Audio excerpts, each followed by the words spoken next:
¿Qué tal? Buenos días a todos y a todas. Bueno, ahora tenemos un espacio para hablar de la estrategia y de la planificación en estos momentos. Tenemos con nosotros en directo varias personas, pero antes vamos a ver un vídeo que hemos grabado con el catedrático Manuel Arenilla hace unos días. Adelante. Muchas gracias, Manuel, por estar aquí con nosotros en este espacio para la planificación estratégica que vamos a dedicar en la jornada de presentación. ¿Qué tal? ¿Cómo estás? ¿De salud? Bien, bien, de salud bien, por lo menos la física, la mental ya harto de esta situación. Muy bien, bueno, todos conocen a Manuel Arenilla ya porque en su trayectoria como administrador civil del Estado, como profesor, como catedrático, ¿no? de universidad y bueno, como investigador, como persona que sigue publicando, sigue investigando, sigue haciendo cosas, es muy conocido por sus ideas y por su fuerza también, ¿no? Por cómo transmite esas ideas avanzadas que le han caracterizado siempre. Sé que sigues trabajando también en temas como la reforma de la Universidad Española, que has publicado un artículo hace muy poquito en la revista de Derecho Político, me parece. También estás trabajando, bueno, en multitud de cosas, pero sigues además intentando cambiar, ¿no? Con esa pulsión de la mejora que te ha caracterizado. Y la primera pregunta es justo cuáles son los elementos que tú crees que han faltado, siguen faltando para hacer esa estrategia de mejora tan esperada en la Administración General del Estado. Bueno, pues yo tuve ocasión de estudiar todos los procesos de modernización que se habían producido en la Administración del Estado desde poco antes de la Constitución Española. Realmente, bueno, yo siempre me he especializado en los años 50-60, quizás porque, bueno, mis mayores así me lo transmitieron y efectivamente la base actual de lo que tenemos en la Administración Española están las reformas de esa etapa, ¿no? Es lo que tenemos. Pero estudié ya con forma más detallada las reformas, ¿no? Las reformas desde entonces hasta hoy. Y también lo que habían escrito todos mis antecesores, ¿no? De cara a publicar el 40 aniversario de la Constitución, es el libro homenaje que se hizo en el Centro de Estudios Constitucionales, ¿no? Y también publiqué un artículo un poco con otra versión, una versión un poco más extensa sobre esta cuestión. El resumen, ¿qué es lo que ha faltado en todos los procesos de reforma administrativa durante todo este tiempo, pues casi desde López Rodó, podríamos decir, hasta nuestros días? Y cuando ha habido un cierto despegue de algunas reformas respecto a las demás, ¿por qué ha destacado? Ha destacado por voluntad política, cuando ha habido intento de voluntad política. Hubo un intento de voluntad política, por ejemplo, por concretarlo, en el caso de Almunia, sí que lo hubo. Además, yo entré en ese momento a la Administración Pública como administrador civil del Estado y, por lo tanto, esa parte la teníamos la teníamos que aprender bien, ¿no? Y además lo vivimos durante el curso selectivo. Y después hubo un intento realmente interesante, muy interesante, con Jordi Sevilla. Lo demás ha sido destellos. Y el resumen, que no es ni siquiera mío, ¿no? El resumen es que las reformas administrativas en España, en la Administración General del Estado y también en comunidades autónomas, nunca han solido salir de su departamento. Son iniciativas no del gobierno, son del ministro o de la ministra o incluso a veces ni siquiera del ministro o de la ministra. Es alguien que tiene por debajo un subsecretario, un secretario de Estado, un secretario general, una directora general que de repente lleva una iniciativa y el ministro o la ministra dice, bueno, venga, vale, estás siendo muy pesado con este tema, vamos a sacarlo adelante. Y esto también lo he vivido, no en carne propia, pero también viéndolo justo enfrente, ¿no? También, bueno, eres muy pesado, venga, lo vamos a sacar adelante. Entonces falta eso, falta lo que es la voluntad política. ¿Qué falta también? Pues que las reformas administrativas que se han producido en España, hablo de la Administración del Estado, pero podemos hablar casi de todas ellas, ¿no? No han tenido realmente voluntad de alterar el statu quo. Es decir, ahora que estamos celebrando conmemorando 40 años del golpe de Estado, pues estamos echando la vista atrás, y cuando le echamos todavía más atrás, 40 años más atrás, pues vemos la evolución que se ha producido y vemos que el statu quo, la base cultural, es una base sólida burocrática, con una serie de actores bien establecidos y bien estables a la vez, ¿no? Y que no ha existido voluntad de alterarlo, porque exige mucha fuerza política, mucha voluntad política. Evidentemente mucha. Y además, esto me lo enseñó mi maestro Mariano Baena, ¿no? Que ha fallecido recientemente, y además el que lleva a cabo la reforma normalmente no la ve resuelta, ¿no? Entonces, por lo tanto, también el tiempo político juega en contra. Y para que haya esa voluntad política y para que haya ese empuje necesitas perdurabilidad en el tiempo y perseverancia. ¿Y eso qué exige? Acuerdos políticos. Yo eso lo digo a mis alumnos de una manera permanente, y a veces yo creo que alguno me debe mirar y dice, está loco. No hay ningún tema importante en la administración pública que haya que reformar que no afecte a una alteración del sistema político español. Ninguno. Importante de verdad. Importante, no cosas que a veces decimos los funcionarios. Importante de verdad. Evaluación del rendimiento o del desempeño. Esto es una cuestión política. Profesionalización de la función pública. Eso es una cuestión política, realmente. Agencias independientes, los sistemas de nombramiento, los sistemas de... Eso es política, no es otra cosa. Lo estamos viendo. Hoy día estamos viendo cómo se está, renovando el Consejo del Poder Judicial y acabo de ver una noticia sobre el Tribunal Constitucional. Son unas cuestiones políticas. Dicen, bueno, esto es política de primer nivel. Bueno, eso es política. Primer nivel y medio, primer 2 niveles, lo que usted me esté contando, ¿no? Por lo tanto, otra de las cuestiones importantes es la profesionalización de la función pública. Yo mantengo, y lo he mantenido, no voy a extender porque no es el momento, que hay un statu quo también, se ha mantenido un equilibrio entre políticos y alta función pública en el Estado. Eso se ha ido rompiendo. Se rompió parcialmente en la etapa Zapatero, cuando se le recortó el sueldo a los altos funcionarios, y hay colectivos que no lo han olvidado, no voy a entrar en detalles, no lo han olvidado, y no son de la administración civil, no lo han olvidado, y se ha vuelto a romper. Se ha vuelto a romper mucho más recientemente. Se ha vuelto a romper y eso lleva a que haya en estos momentos puede ser que ese equilibrio donde había una relación simbiótica entre políticos y funcionarios, en estos momentos la alta función pública del Estado yo creo que no obtiene ganancia con la situación. Y esto da lugar a una serie de movimientos que se han producido recientemente, ¿no? Bueno, también estaba pensando sobre esto y he dicho, hombre, claro, tiene que ser esto, evidentemente. Bien, pero como me decía alguien de ese colectivo, tampoco ellos mismos se dan cuenta que no es el momento para hacer un planteamiento, porque, digamos, no toca, no es el momento oportuno, ¿no? ¿Cuál sería otro de los elementos? Pues otro de los elementos es, bueno, con el statu quo que le he dicho antes, el tema de la evaluación, es la nula cultura que tenemos en este país de evaluar personas, unidades, departamentos, administraciones, resultados. Es realmente muy triste. Yo a los alumnos también, acabo de terminar una clase ahora, les digo es la gestión por evidencias. Es que esto es elemental. Y seguimos todavía, incluso ahora van a llegar los fondos europeos, y el planteamiento que se está haciendo es como cabalístico, ¿no? Bueno, ya veremos, o va a haber un órgano, pero no vamos a reunir. No. Tiene que haber un plan estratégico, evidentemente. Y tiene que haber, al final del plan estratégico, hay una rendición de cuentas, obviamente. Yo creo que ya somos mayores, no puede ser. Esto no es demasiado importante para dejárselo solo a los políticos y a los funcionarios. Yo creo que los ciudadanos y los empresarios tienen cosas que decir, la sociedad civil organizada, porque esta es otra cosa que también hemos aprendido, que es otro de los elementos que han sucedido durante estos últimos 40, 50 años. ¿Qué es lo que ha sucedido? Pues que la sociedad civil es distinta, mucho más cualificada desde el punto de vista educativo, mucho más experta en muchas áreas, y no todo el conocimiento experto está en la administración pública. Y esto, evidentemente, obliga a que cualquier proceso de reforma tenga que ser abierto, cosa que nunca lo ha sido. Y después, ¿qué más ha faltado? Hombre, hacer una reforma de la administración del Estado bajo la pretensión de que solo afecta a la administración del Estado. ¿Y el resto del sistema? Eso no es posible. En teoría de sistemas no es posible. Y ha vuelto de nuevo el enfoque de sistemas, a la política y a la administración. Ha vuelto con fuerza en los últimos libros que se están publicando. Si tuviéramos esos elementos que configuraran la estrategia, ¿cómo sería la herramienta? ¿Cómo sería la planificación estratégica que deberíamos desarrollar para hacer ese cambio que tanto anhelamos? Voy a ser sintético, ¿no? Porque ya he hecho una introducción larga, pero yo me centraría en, he elegido cinco puntos. El primero es acordar la misión de la Administración en los próximos años. ¿Qué misión tiene? ¿Qué núcleo garantizado de servicios? ¿Qué principios es en los que se va a basar? Cuando hablamos de igualdad, hay que ver si es igualdad efectiva, por ejemplo. Bueno, pues eso tiene implicaciones en las políticas públicas clarísimas desde el punto de vista del funcionamiento diario, ¿no?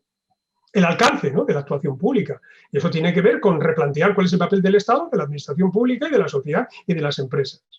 ¿Qué más? En ese plan estratégico, el diagnóstico. Ese diagnóstico, primero, partiendo de los estudios excelentes. Tenemos un enfermo muy bien diagnosticado, perfectamente diagnosticado. No sé si seguimos diagnosticándolo, no sé qué va a pasar con el enfermo, ¿no? Ver lo que hacen los países de la senda principal de las reformas de función pública. Nosotros estamos fuera de la senda principal, eso lo tenemos que tener claro. Todos nos hemos ido, nos hemos desviado. Nosotros vamos a nuestras cosas, como yo suelo decir, vamos a nuestras cosas. Nos dedicamos a lo nuestro. Lo nuestro es lo español, ¿no? Ojo, nos ven así desde fuera, ¿eh?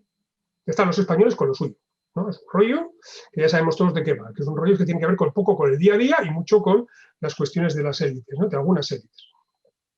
Bueno, la revolución tecnológica, ver exactamente, me sigue llamando la atención que las ofertas de empleo público, en España sigan convocando plazas de auxiliares administrativos o de niveles bajos de la administración. Eso no lo hace ninguna organización pública y prácticamente ya privada, perdón, y prácticamente ninguna otra en el mundo. Cuestiones que tienen que ver con no engañarnos, ¿no? Con no engañarnos como, bueno, esto es una moda, esto es algo pasajero, esto no va a afectar realmente a la administración pública. Una cuestión que a mí siempre me ha preocupado, ¿no? Porque he ocupado cargos territoriales, ¿no? Es el modelo territorial de la reforma. Lo he dicho antes.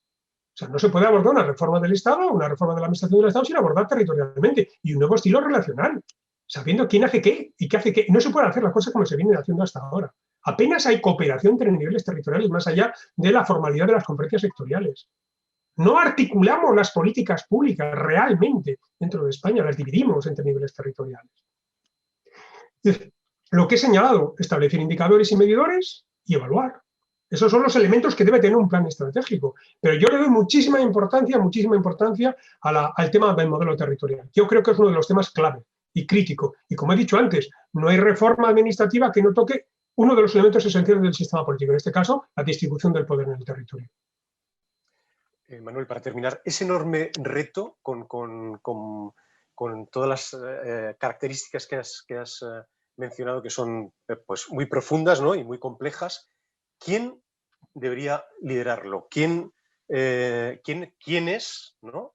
Personas, organizaciones, instituciones deberían liderar un cambio de ese tamaño? Bueno, vamos a ver, como ya vengo diciendo, evidentemente no hay nada que sea importante en la administración pública que no requiera un retoque importante, sustancial en el sistema político. Por lo tanto, es necesario y tenemos la oportunidad. Yo no sé si vamos a dejar de volver a pasar otra oportunidad. Hemos tenido ya varias bolas de juego, ¿no? Hemos dejado pasar ya en las últimas 3 décadas, yo calculo que 3 bolas importantes, importantes. Hemos dejado pasar, estamos en ella, en una. La anterior, evidentemente, fue la crisis de la Gran Recesión, donde, bueno, la dejamos pasar. Y la anterior, bueno, la anterior crisis, ¿no? De los años 90, donde la dejamos pasar. ¿Qué hemos dejado pasar? Un nuevo contrato político y social. Hemos dejado pasar eso. Necesitamos un nuevo contrato político y social. Estamos todo el día a ver si reverdecemos la Constitución. Claro que hay que reverdecerla bajo un nuevo contrato político y social, con unos retoques, con unos ajustes. Y en esos retoques, evidentemente, bajo ese nuevo impulso político está la reforma de la administración. Porque no puede ser de otra manera. Acabo de decírselo a los alumnos. La personificación del Estado es la administración pública. Oiga, tiene que cambiarme la manera en la que el Estado está ejerciendo el poder en el territorio. Del punto de vista territorial, del punto de vista social, del punto de vista de los colectivos, del punto de vista de cómo están organizadas y articuladas entre sí las administraciones públicas. No es de recibo cómo están las administraciones locales que tienen capacidad en España. No es de recibo. Ya está, es un poco un ejemplo nada más. No es de recibo. Y yo lo he vivido en primera línea.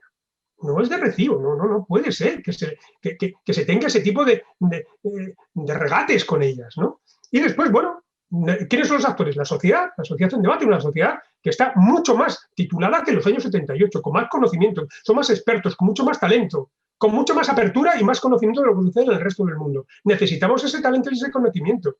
Necesitamos una administración, por tanto, un Estado y una sociedad más abierta. Necesitamos una nueva forma de hacer política, porque esta no funciona. Y por lo tanto no vamos a tener una administración como la que queremos muchos mientras no haya otra forma de hacer política. Y esta, como se está haciendo, lo sabemos. Ese es el gran problema. Tenemos una bola en este momento de enorme importancia, digamos de saque, ¿no? Tenemos una bola de saque que se llama los fondos europeos. Bueno, vamos a tomárnoslo en serio. De momento, ha habido colegas que han sido muy prudentes, conociéndolos, ¿no? Con lo que han escrito. De momento no vamos bien, vamos a dejarlo ahí, ¿no? De momento no vamos bien. Yo creo que es una gran oportunidad para entender el poder de otra manera distinta. Y una vez que eso está más o menos claro, ¿quién debe llevar la iniciativa? El Estado, evidentemente. Como lo ha llevado siempre, como debe ser, que es el que tiene la legitimidad. El Estado. Además, sin ningún tipo de complejos. Sin ningún tipo de complejos. Que esa es otra cosa que yo he vivido muchas veces en muchas conferencias sectoriales. No. Vamos a ver, ponemos esto en el Estado. Pero claro, con unos planteamientos distintos. Muy distintos a lo como están en estos momentos, ¿no? Y además yo estoy convencidísimo de que la gran inmensa mayoría, digamos, de los distintos poderes del Estado y de la sociedad y de la economía estarían de acuerdo. No veo mayor problema, ¿no? Para que esto pudiera salir adelante. Bueno, muchísimas gracias, Manuel, como siempre, por tus ideas y por tu energía y tu compromiso. Gracias. Muchas gracias a vosotros. Que os salga todo muy bien.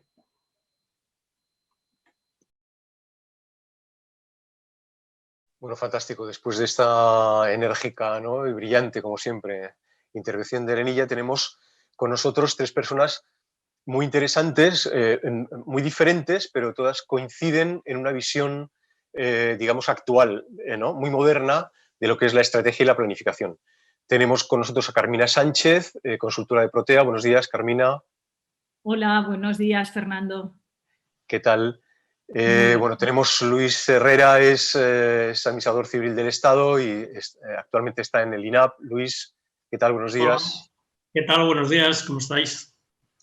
Y Mario Alguacil, un extraordinario gestor público de un ayuntamiento. ¿Qué tal, Mario? ¿Cómo estás? ¿Qué tal, Fernando? ¿Qué tal, Carmina? Luis, aquí estamos, preparados. Bueno, así me gusta. Bueno, vamos a ser como tenemos pactado, ¿no? Muy rápidos todos, yo no voy a prácticamente intervenir, solo preguntaros, ¿no? La primera, Carmina, hacia ti. Esta manera de definir estrategias y de hacer planificación con la que, ojo, yo he estado siempre muy vinculado y creo que todavía sirve, pero nos está sirviendo ahora, nos va a servir en el futuro. ¿Cómo sería esa nueva estrategia, nueva manera de definir estrategias y hacer planificación? Bien, gracias, Fernando, en primer lugar, por la invitación. Muy agradecida y un honor de compartir este espacio con vosotros. Bueno, contestando esta macro pregunta, parto de la base que la forma de hacer estrategia y planificación tradicional no nos prepara ni para lo inesperado ni para lo complejo. Tenemos el claro ejemplo de la pandemia, pero no hace falta que lleguemos a este extremo, ¿no? No nos prepara para una situación ni tan extraordinariamente atípica, pero tampoco nos prepara para integrar el cambio y las variabilidades del entorno, o sea, para integrarlo desde una perspectiva de que ese cambio también es un nutriente para poderlo procesar y poder aportar valor público. O sea, esta perspectiva se asienta más sobre la base de que el futuro será una continuidad del pasado, pero no se está en general tan abierto a nutrirse de estos cambios que van sucediendo en el entorno. Es una visión más mecanicista, ¿no? Es entender las organizaciones más como máquinas que no tanto como seres vivos, que están en ecosistemas complejos y en movimiento. Entonces, bueno, como primera premisa es necesario migrar de esta lógica mecanicista a una lógica que integre esta complejidad, que la complejidad no sea un estorbo, sino que es un elemento, un nutriente, una riqueza. Mira, para esto os quiero contar un pequeño mito griego, que no sé si lo conocéis, que es el del lecho de Procusto. Cuenta de la mitología griega que este Procusto tenía una posada en Grecia, y en esta posada tenía una cama que tenía una medida determinada. Entonces, cuando llegaba un huésped, si era muy alto, lo que hacía Procusto era cortarle un trozo de piernas, un trozo de cabeza, para encajarlo perfectamente en esa cama. Si el huésped era pequeñito, lo que hacía era someterlo a un método de tortura para estirarlo y que se adaptara bien a esa cama. Bueno, pues un poco esta metáfora, ¿no? Lo que no nos puede pasar que estas planificaciones sean lechos de Procusto, que sea lo de fuera que se tiene que encajar a la manera como lo hemos diseñado, ¿no? Y no al revés, que es como debiéramos plantearlo. Y bueno, pues aquí, o sea, claro que hay posibilidad de cambio, ¿no? Y precisamente estos momentos de transición nos generan estos momentos de reflexión importantes y nos generan quizá la excusa para catalizar estos cambios y para empujar, pero bueno, para ellos es necesario cambiar el modelo mental, cambiar el patrón, ¿no? Pasar de esta concepción de rigidez y de control a una concepción que sea mucho más flexible y mucho más dinámica, ¿no? Si la ejecución de esta estrategia fuera un viaje, pues deberíamos tomar más, como ejecutores de esa estrategia, deberíamos tomar más la visión de un viajero, de un paseante, no la de un turista, que si son las 10 de la mañana estoy en París y si son las 5 de la tarde pues, y es jueves estoy en Roma, ¿no? El mundo es cambiante, entonces no podemos seguir con la lógica de Procusto. Entonces, alternativas, bueno, pues migrar hacia estrategias adaptativas, donde haya más estrategia, más visión y la planificación pues sea en ciclos más cortos y sea como de forma que se pueda integrar esta variabilidad, este cambio del entorno. Entonces, un planteamiento de visión es que se deben cambiar cosas a nivel de las personas, a nivel de la capacidad de las personas, cambios culturales, ¿no? que aceptar esta incertidumbre y lo variable, lo cambiante, de una forma mucho más natural. No forzar al entorno a que se adecue a nuestra estrategia, sino tener mecanismos de aprendizaje y adecuación. Y para esto es interesante pues, desarrollar capacidades ambidiestras. Son capacidades tenemos que seguir ejecutando, evidentemente, y eso es lo que nos va a llevar más tiempo, pero tenemos también que tener la capacidad y el tiempo de poder levantar la vista del ordenador y del escritorio y de poder explorar. Es combinar esta ejecución con esta exploración para saber lo que está ocurriendo fuera y poder adecuar ahí las propuestas de valor. Y por otro lado, pues a nivel de la organización hay que también modificar estructuras que habiliten, que posibiliten estos cambios de una forma real. Perfecto, Carmina, muchísimas gracias. Luis Herrera, ¿qué no hemos hecho bien en definición de estrategias y en planificación? ¿Y qué es lo que deberíamos hacer mejor a partir de ahora en esta administración del ya muy avanzado siglo XXI? Sí, Fernando, muchas gracias. Bueno, decía Baltasar García que lo bueno y breve 2 veces bueno. Yo no puedo aseguraros que mi intervención vaya a ser buena, pero desde luego va a ser breve, eso con toda seguridad. Bueno, efectivamente, hay algunas cosas que yo creo que hemos hecho bien, no nosotros en general, sino en general todos los países, que es, en primer lugar, dotarnos de un plan global. La Agenda 2030, que incorpora, como sabéis, 17 Objetivos de Desarrollo Sostenible y 169 metas, constituye un plan global indispensable para afrontar los retos que se plantean.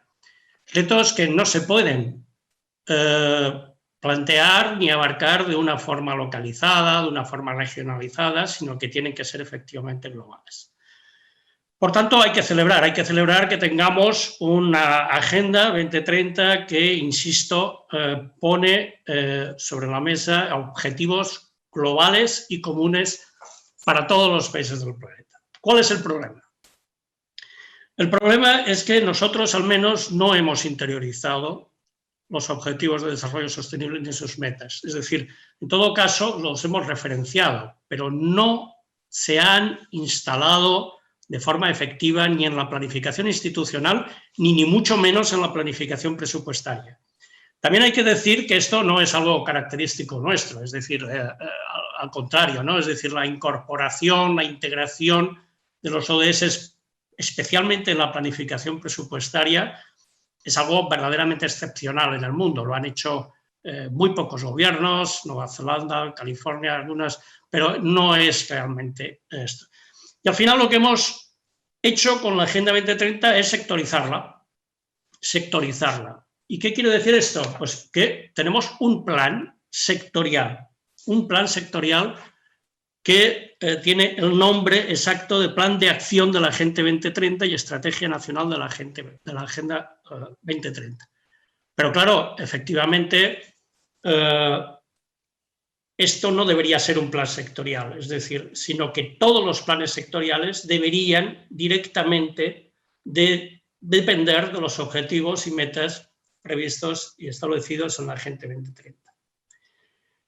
El otro problema que yo quiero plantear es justamente si realmente necesitaríamos en nuestro país algunos marcos de planificación un poco más amplios que los actuales. Es decir, tenemos muchísimos planes sectoriales, por supuesto institucionales, tanto estratégicos como operativos, pero quizá nos falta, o por lo menos yo lo percibo así, una visión no solo más a largo plazo y más estratégica, sino una visión de conjunto de país, o incluso a nivel de comunidad autónoma, incluso podría hablar, ¿no? Es decir, nos faltan marcos un poquito más amplios que los estrictamente sectoriales, ¿no? Porque al final, es decir, lo que tenemos que, cuando tenemos que planificar las instituciones, cuando tenemos que planificar sectores de actividad, tenemos que tener una referencia más elevada, una referencia más completa de hacia dónde vamos realmente en ¿Me ves, José? ¿Me escuchas? En una determinada comunidad autónoma o incluso en un determinado municipio. Y ese marco referencial yo creo que en general nos falta. En general solemos también tener otra debilidad en la planificación institucional en España, que tiene que ver precisamente con la visión estratégica. La visión estratégica no consiste en planificar a largo plazo, evidentemente. La visión estratégica consiste en tener como institución muy clarificado, primero, cuál es la misión, cuál es el propósito de la institución y, lo que es mucho más importante, cuál es la visión. Porque al final la planificación estratégica lo que pretende aproximar es a las instituciones hacia esa visión que todas ellas formulan. Y esto en general, yo la impresión que tengo es que esto a veces a las instituciones nos falta cierta visión estratégica, es decir, realmente estratégica, ¿no? Para definir exactamente qué es lo que queremos ser en el futuro. Pero yo me voy a centrar básicamente en, si me lo permitís, Fernando, en el modelo de gestión, porque, claro, entre la planificación y los resultados, lo que media es un modelo de gestión, es la gestión. Esa gestión que, como antes ha explicado Manuel Arenilla, realmente no está en la agenda política. En general, hay honrosísimas excepciones, como todos sabemos, pero no suele estar en la agenda política. Es decir, el modelo de gestión para algunos líderes, digamos, políticos, constituye algo así como, vamos a decirlo así, como una catástrofe natural. Es decir, algo irremediable que está allí, pero es fundamental, la gestión es fundamental porque eso es lo que permite a las instituciones y a los gobiernos obtener resultados. Y desde el punto de vista del modelo de gestión, ¿qué hemos aprendido de la pandemia? Bueno, pues yo creo que hemos aprendido algunas cosas que deberíamos tomarnos muy en serio. Yo he visto muy pocas consideraciones todavía sobre esto, pero deberíamos reflexionar muy seriamente. En primer lugar, yo creo que lo que ha puesto de manifiesto la pandemia es que tenemos un modelo de gestión absolutamente inelástico, de una rigidez pasmosa. Y no me estoy refiriendo al Sistema Nacional de Salud, que yo creo que ha respondido con una enorme rapidez, celeridad y eficacia a los nuevos retos que le ha planteado la pandemia. Me estoy refiriendo al sistema administrativo en general, ¿no? Bueno, yo creo que un buen ejemplo de ello lo tenemos en cómo se ha gestionado y cómo se está todavía gestionando, por ejemplo, el ingreso mínimo, o cómo se han gestionado los ERES, por ejemplo, es decir, los tiempos de respuesta, etcétera. Esto lo que pone de manifiesto no es que las administraciones no tengan recursos, sino que no pueden gestionar esos recursos de una forma suficientemente elástica, suficientemente flexible para adaptarlos a las necesidades, a los retos que van surgiendo continuamente. Por tanto, esto deberíamos hacerlo pensar, ¿eh? Yo creo que deberíamos hacerlo pensar. Yo creo que hay instrumentos legales, ¿no?, para flexibilizar el modelo de gestión, pero no los utilizamos o no sabemos utilizarlos. Luis, si te parece, lo dejamos para el final, para tu intervención final. Sí. Bueno, vamos pasando también a Mario. Disculpadme, pero tengo este papel horroroso que es el de controlar tiempos hoy. Perfecto. Discúlpame. Mario, vosotros lleváis planificando muchísimo, desde hace muchísimo tiempo en tu ayuntamiento, seguro que tienes lecciones aprendidas y seguro que estáis planteando otro modo de planificar en el futuro. ¿Es así o no? Sí, pero ciertamente si huimos del concepto de planificación tradicional, tendría que decir algunas cosas a propósito, ¿eh? Venga. Lecciones aprendidas. Y es importante ser consciente de lo que te ha pasado para saber cómo estás de preparado para entender lo que está ocurriendo. Primera gran lección. Estamos acostumbrados a complicar los problemas y a trivializar las soluciones. Claro, esto nos da un escenario disjunto, ¿eh? Y unas tensiones increíbles. Planteamos proyectos, en las últimas décadas lo sabéis perfectamente, donde algún ingrediente nos faltaba. Cuando no nos faltaba la tecnología, nos faltaban los procesos, cuando no el marco normativo y cuando no los perfiles profesionales. Y los datos y la... Fijaros que ahora hablamos de inteligencia artificial, ¿no? ¿Quién piensa que la inteligencia artificial es un concepto moderno? Es antiquísimo. La cuestión es que no había datos sobre cuál aplicarlo. No había modelos, no había históricos, no había calidad de datos. Por tanto, ahora, ¿por qué se está hablando tanto? Porque se está industrializando. Por tanto, es importante ver cómo hemos evolucionado. Sobre la gobernanza, hablabais de alguna manera en los modelos sobre los cuales estamos desarrollando toda esta planificación. Modelos incompletos, porque en algunos casos lo que tú hagas en tu organización no depende estrictamente de tu organización, sino una interconexión, ¿no? Esa agenda digital de la que hablamos todos y la transformación que requieren las administraciones para interoperar. Pero si yo voy rápido y el de al lado va lento, ¿cómo voy a interoperar? O sea, hay un condicionamiento importante a la hora de enchufar el flow de las organizaciones, ¿no? Y por otro lado, lo que me reconforta es que en la última década la ciudadanía tiene la capacidad de presionarnos. Esto es fantástico. Hemos estado trabajando en ausencia de cliente durante muchos años, permitiendo que lo diga así, pero ahora es genial eso de que te machaquen, aunque no tengan razón, o la tengan, da igual, no voy a hablar de la razón, sino la capacidad que tiene la ciudadanía de hablar con nosotros es elevada y por tanto hay que estar ahí, ¿no? Ayer hacía un ejemplo en la organización para ver cómo sobre una buena noticia alguien hacía un mal comentario o un comentario negativo sobre cómo funcionamos, nos vamos a las cartas de servicio y efectivamente comprobamos que no está funcionando bien. Por lo tanto, es curioso que ya tienes capacidad de contrastar lo que se dice con lo que tú estás explicando de lo que estás haciendo. Pero lo más importante de todo para entender cómo vamos a tener que funcionar es ya no solo esto, medir o rendir cuentas o evaluar, sino incorporar la responsabilidad en nuestro trabajo. Aquí es que no pasa nada, o sea, si las cosas van o no van, ¿a quién le pasa nada? Bueno, tenemos la unidad de quemados llena, a mí no me suena. Los hospitales de funcionarios públicos no están llenos, más bien están vacíos. O sea, estamos todos en nuestro sitio, llueva, nieve o estemos o no estemos, no pasa nada, ¿no? Correcto. Desde mi punto de vista, de cara a lo que viene y este escenario volátil de alto cambio permanente y tecnificado, ¿no? Confianza, ¿no? O sea, lo que sí que tenemos que prepararnos es para desarrollar equipos de confianza, porque además no los tenemos ni cerca. Nos ha llegado una nueva forma de trabajar, ¿no? Podríamos haberlo hecho antes, pero qué prisa teníamos. Ahora alguien se ha encargado de que lo necesitemos, ¿no? Desarrollo de entornos de confianza, lógicamente, un poco de humildad. Seamos capaces de reconocer nuestras limitaciones. Si no lo reconocemos, es que yo escucho gente que está en la NASA y luego vas a mirarles, pobrecillos, aún no se han dado cuenta que no están en la NASA, que están en el sótano de su casa y se han hecho un ecosistema perfecto para pensar que estaban en la NASA. Que no es verdad, chicos, que no es verdad, chicas, que no estamos ahí, estamos en un escenario distinto. Visión, efectivamente. La gente que hace 5 años o 6 empezó a imaginarse cómo sería el futuro, pues ahora esto le ha pillado de una manera más avanzada. Pero, claro, esta visión se necesita porque es que además vamos con retraso. ¿Os acordáis en el CENIS en 2010 que hablábamos de interoperabilidad y seguridad con los esquemas? Han pasado 10 años. Y anda que no hay literatura ahí detrás y tecnología y dinero. ¿Y cómo estamos de interoperables? ¿Cuántos servicios digitales de extremo a extremo hay en este país? Lo podríamos contar, ¿no? Y si hacemos transfronterizo ya ni os cuento, ¿no? Finalmente es el liderazgo que se necesita en estos momentos. Claro, eso tiene que ver con cómo se ejerce la dirección pública y tanto en el terreno político como en el técnico, ¿no? Y los perfiles que necesitamos, ostras, ¿somos conscientes que ahora ya no va de sentarse en una silla 20 años y que este puesto le cueste a la administración 2 millones de euros?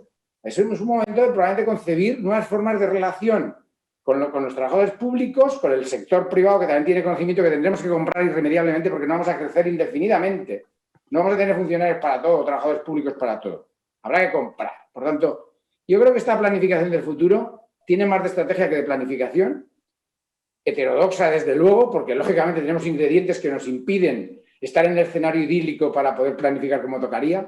Por lo tanto, esta es mi visión. No sé si, perfecto, Mario, si muy os bien. aporta. Bueno, qué pena que tengamos tan poco tiempo porque cada una de las cosas que estáis diciendo a mí me encantaría que profundizáramos porque son muy interesantes. Carmina, yo te he oído hablar de digamos, de la necesidad de la adaptación, ¿no? De los líderes adaptativos, ¿no? O de la planificación adaptativa. Cuéntanos un poquito de eso, danos una pildorita de eso, por favor. Sí, Fernando, y bueno, me han encantado las presentaciones de mis compañeros. Bueno, 8 claves para sintetizar, para ayudar a la síntesis. Para poder concretar esta estrategia adaptativa, como decía Mario, más estrategia y menos planificación. Bueno, en primer lugar, planificar periodos más cortos para poder ir iterando, incorporando esta variabilidad del entorno, que no lo veamos como un fastidio, sino como para hacernos más fuertes y aportadores de valor. Y estos ciclos más cortos pueden tener también una lógica de esclusas, donde se retiene o se deja pasar en función de lo que va ocurriendo, con escenarios alternativos a partir de hitos críticos. En segundo lugar, orientarnos más a resultados y objetivos que no tanto a soluciones preconcebidas. Tener claridad del problema que queremos resolver o del impacto que queremos generar, pero no enfocarnos tanto en un plan rígido para llegar a ese resultado. Y muy ligado con esto, medir más los resultados que no los procesos. En tercer lugar, repensar la identidad de nuestra organización, ir más allá de lo que hacemos, tener espacios de reflexión de para qué existimos, quiénes somos, y podemos expandir esta identidad y no centrarlo solo en los servicios, en los productos, en el hacer, sino ir un poquito más allá para poder ensanchar las fronteras del valor que se aporta. En cuarto lugar, integrar la participación, la co-creación con los agentes, con los ciudadanos, con los agentes del ecosistema, con todos aquellos con los que tenemos que trabajar en formatos útiles y en todo el proceso.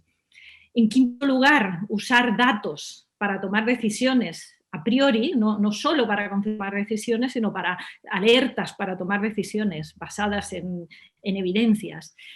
En sexto lugar, trabajar de una forma más transversal, orientados a misiones, como por ejemplo ya lo está haciendo Valencia, o a retos que incluyan lo complejo, ¿no? Que desde una perspectiva que se incorpore toda esta complejidad y diversidad. En séptimo, flexibilizar las estructuras, que no sean lechos de progusto, ¿no? Y que se propicie la autoorganización y el liderazgo adaptativo. No tanto el liderazgo del control, sino el adaptativo, donde los problemas se abordan y se resuelven de forma colaborativa y autoorganizada. Y por último, incorporar cada vez más la lógica de la innovación, ¿no? Con el pilotar, entrenarse, experimentar, enfocarse en el hacer y menos en el diagnosticar, probar en pequeño y aprender rápido. Y de esta forma, pues es la manera de generar capacidades en las personas y espacios de confianza, en definitiva, para seguir moviendo, ¿no? Corriendo esas fronteras de la transformación que integren la diversidad y el cambio. Fantástico, Carmina. Muchísimas gracias. Luis, tú estabas apuntando alguno de los problemas que tenemos. Eso y es. Nos faltaría ver qué tenemos que cambiar para que en el futuro no volvamos a encontrarnos en la misma situación. ¿Qué tenemos que hacer en esa estrategia, en la planificación?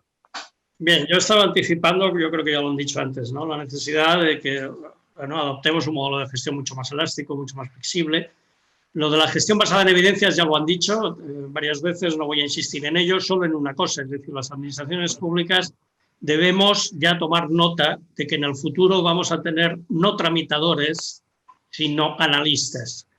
Y esto tiene que adoptarse inmediatamente en nuestra planificación del empleo público, porque seguimos reclutando tramitadores cuando realmente los tramitadores van a tener muy poco papel en el futuro y en cambio vamos a necesitar muchos analistas, porque efectivamente lo que necesitamos son datos para la gestión.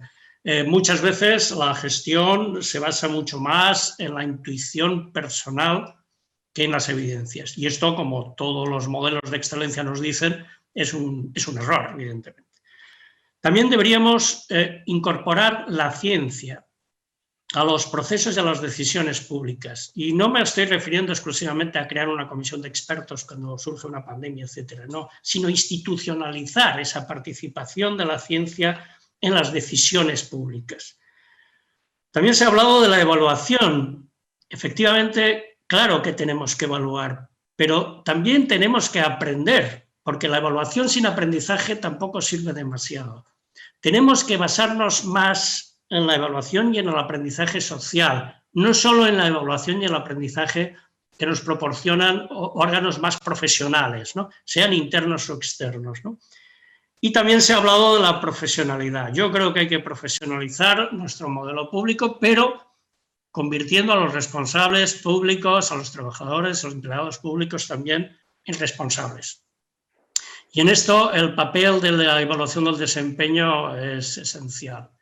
Yo creo que si el teletrabajo efectivamente se acaba consolidando en las administraciones públicas, inevitablemente va a venir acompañado de la evaluación del desempeño, porque efectivamente a los empleados públicos dejará de evaluarnos la administración por el cumplimiento de una jornada o un horario y nos tendrá que evaluar evidentemente por el cumplimiento de otro tipo de objetivos más vinculados a los resultados, al rendimiento, ¿no?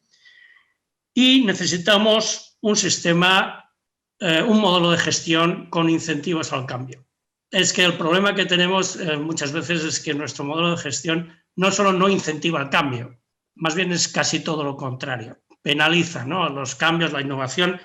Yo creo que en este sentido, por ejemplo, las escuelas, los institutos públicos, tenemos la oportunidad de convertirnos en unos grandes laboratorios, ¿no?, de innovación pública, y necesitamos innovar. Y esto de los incentivos al cambio también tiene mucho que ver precisamente con la evaluación del desempeño, ¿no? Es decir, debemos premiar la innovación, debemos premiar la creatividad y no lo contrario. Pero para mí el gran cambio, la gran transformación que probablemente necesita la administración pública es la gestión orientada a resultados. Como todos sabemos, las instituciones en general, y ya no me refiero a nuestros planes presupuestarios porque eso es evidente, generalmente utilizamos objetivos de actividad o de producto, es decir, simplemente nos quedamos ahí, ¿no? Es decir, no vamos más allá de cuáles son los efectos directos, indirectos, cuál es el impacto que produce nuestra actividad. Y esto evidentemente debilita muchísimo tanto la evaluación como el aprendizaje. Si no vamos más allá de esto, de evaluar la actividad, de evaluar los productos, evidentemente difícilmente vamos a poder mejorar de una forma considerable. El problema es si queremos y sabemos hacerlo, ¿no? Este es el verdadero problema, ¿no? Y aquí vuelvo a lo mismo, es decir, realmente hace falta liderazgo político para implementar un modelo de gestión orientado a resultados. Yo tengo la fortuna, la suerte de participar en Honduras en un proyecto precisamente para implementar en el gobierno la gestión orientada a resultados, que cuenta con el inequívoco compromiso del propio presidente de la República. Es el propio presidente de la República el que está liderando el proyecto. Esto antes creo que lo decía Manuel Arenilla, hace falta liderazgo político. Los cambios son muy difíciles si no cuentan con un liderazgo fuerte, sólido y constante. Nosotros en el INAP queremos justamente hacer esta transformación porque nuestra idea, tanto en el plan estratégico actual, en el plan estratégico 2021-2024, como en el anterior, en el que estaba entonces ya como director Manuel Arenilla, efectivamente nos dimos cuenta que nuestra actividad, que nuestra función consistía no en dar cursos, no en hacer conferencias, no en publicar cosas, no en hacer estudios e informes, sino en generar conocimiento para la transformación. Y de esa manera lo que nos hemos dado cuenta es que tenemos que evolucionar para pasar de un modelo de enseñanza a un modelo de aprendizaje, un modelo de transferencia al puesto y un modelo de impacto. Es decir, tenemos que acabar evaluando las actividades, los productos que nosotros hacemos, el impacto social. Y con esto yo creo que ya finalizo mi intervención. Fernando, ¿de acuerdo? Perfecto. Muchísimas gracias, Luis, porque gracias a ti. Justitos de tiempo, pero estáis siendo muy concisos, muy bien. Mario, yo he leído que tú has hecho reflexiones sobre estructuras resistentes a salir de ese espacio de confort, ¿no? ¿Qué hacemos para, digamos, lograr eso desde la estrategia y la planificación? Bueno, en general, fijaros que venimos de una práctica de anunciar por dónde va a ir el mundo y esperar que la gente se lo crea. O sea, rollo, el iluminado o la iluminada de turno que planifica, que ve y todos detrás. Como en términos deportivos, como cuando ves jugar a un deporte tipo fútbol a los alevines, ¿no? Todos detrás de la pelota. Venimos de un modelo donde eso ya no permite incorporar activos que son resistentes al cambio, y yo creo que en este tipo de procesos lo importante es que gane la organización y que ganen los socios, que haya una ganancia, un valor añadido para todos. Los cambios necesitan incorporar riesgos y beneficios, porque claro, lógicamente este tipo de cambios sin dolor, yo soy de los que dice que sin dolor es muy difícil que haya cambio. La complicación que nos viene en estos momentos es que mientras enredábamos con la innovación, pero nadie nos apretaba, teníamos dos planos, ¿no? El funcionamiento cotidiano, la factoría sacando producto a su ritmo y unos cuantos en un garaje pensando en las novedades. ¿Por qué le hemos añadido la dimensión transformación como un momento importante? Porque la profundidad de lo que necesitamos y los planos sobre los cuales se produce el cambio tiene tal intensidad que hay que organizarlo. Por lo tanto, la manera de conseguir que esto se pueda hacer y sacar a estos reactivos es que se sientan cómodos, que vean la bondad del cambio, darles el valor que tienen. Es decir, venimos de escenarios donde difícilmente se dialogaba con las organizaciones, o sea, se imponían determinados cambios, en algunos casos con dudosa viabilidad. Por lo tanto, yo creo que es un momento de diálogo con los trabajadores y con la ciudadanía, y es que además en muchas ocasiones es que tienen que hablar, porque de lo que se trata, de lo que hay que hacer, es nuevo para todos. O sea, es una novedad. Yo recuerdo en plena pandemia cómo fabricábamos mascarillas para la ciudadanía y había una red ciudadana, un espacio, alguien que tenía materiales y ciudadanos repartiéndolas. O sea, esos momentos, digamos, de estrés suponían pues, una capacidad de aflorar gente dispuesta a hacer cosas. Pero, efectivamente, contando, no sencillamente siendo un número. Pero yo quería hacer un tema adicional, Fernando, ya que estamos en este evento que impulsa el Instituto de Transferencia de Conocimiento y me olvido del IP, que eso es para los que estáis en los garajes. Me quedo en la transferencia de conocimiento como un estadio anterior del cual no doy por superado. Creo que tiene un papel importante este movimiento de los... Casi somos 2.000 innovadores, ¿no?, que andamos detrás del Club de la Innovación y tal. Yo creo que el INAP, Luis, tendría que hacerse una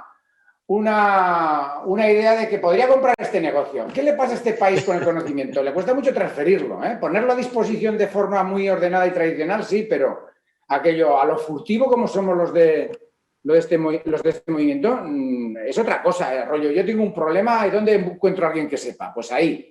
Pues yo creo que el instituto lo que buscaba era hacer un cártel, ¿no?, de conocimiento y de capacidad de consumirlo y de transferirlo y de aprovecharlo y de incluso explotarlo y eclosionarlo a niveles superiores, ¿no? Yo creo que, Fernando, no me quiero ir de esta sesión sin felicitar a la organización por haber hecho esta movida y, sobre todo, porque es que vamos a necesitar conocimiento propio, del vecino, de los privados que nos lo van a vender, de los amigos que nos lo van a regalar y probablemente de otros profesionales que lo tienen ya y que, pues, de alguna manera más fácil nos van a permitir intercambiarlo. Y este tipo de movidas hay que fomentarlo. Y digo lo del INAP, Luis, en plan coña, ¿no? Pero el INAP que empiece ya a crear espacios de transferencia de conocimiento más allá de los paquetes que tenéis montados para repartirlo de la manera que ya lo tenéis, que no lo cuestiono, que también hay que hacerlo. Pero este país no tiene espacios de transferencia de conocimiento formales. Todo es furtivo. Vale que la innovación es furtiva, pero coño, esto ya, cuando estás industrializando necesitas consolidar algo, ¿no? Ahí lo dejo, Fernando. Bueno, oye, mil gracias. Carmina Sánchez de Protea, muchísimas gracias por tus mensajes, por tu fuerza también. Luis Herrera, muchas gracias. Gracias a ti, Fernando. Te he dicho en privado, pero también lo he dicho públicamente, que me ha encantado el plan estratégico, el último del INAP, me ha gustado mucho. Aunque es verdad que es en el concepto tradicional, pero yo creo que ahí dentro ya se está cociendo algo, ¿no?, muy interesante. Yo creo que hay cosas muy interesantes. Mario, también mil gracias a ti desde San Feliu, muchísimas gracias. Me dice la organización que estamos ahora en unas 180 personas que nos han estado escuchando y viendo, así que yo creo que vuestros mensajes han merecido la pena vuestro esfuerzo porque están llegando. Mil gracias, muchas gracias. Gracias. Gracias a ti, gracias. Chao.